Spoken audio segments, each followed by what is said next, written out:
রবিবার সন্ধ্যের পর এই ব্যালকনিতে দাঁড়াতে এত ভালো লাগে যে কি বলবো। এই যে আমার সব ভাই বোনরা দেখছো না, সব ছেলে মেয়ের বয়সীও বলতে পারো, সবার কত উচ্ছ্বাস আনন্দ যে শিবের মাথায় জল ঢালতে যাবো। সবাই এই গেরুয়া কালারের জামা কাপড় পরে, তোমার হাতে ঘটি, তারপর যে যেমন পারে সব নিয়ে পরে যায় শিবের মাথায় জল ঢালার জন্য। বিশ্বঘাট ঘাট থেকে জল তুলে চন্দ্রচূড় মন্দির যায়, এত ভালো লাগে। আর সবার গায়ে একই রঙের জামা কাপড়, এই তোমার গেরুয়া কালারের, খুবই ভালো লাগে।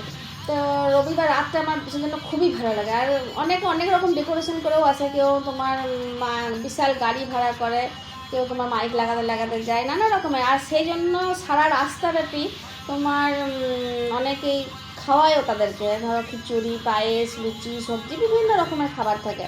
তো এইটা হলো রবিবার রাতের গল্প। তো সোমবার দিন সকালবেলাতে মন মেজাজ খুব ভালো ছিল না, আর খুব ব্যস্ততাও ছিল।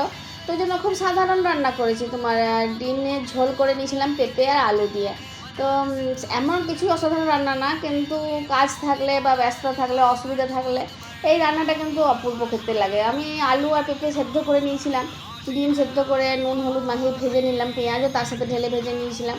আর তোমার জিরে গুঁড়ি, ধনে গুঁড়ি, নুন হলুদ সব দিয়ে, আর সেদ্ধ করা পেঁপে, হলুদ, এই পেঁপে আর আলু সব কিছু দিয়ে ভালো করে, আর একটু লঙ্কার গুঁড়িও দিয়ে দিয়েছিলাম যাতে রঙটা বেশ লাল লাল হয়।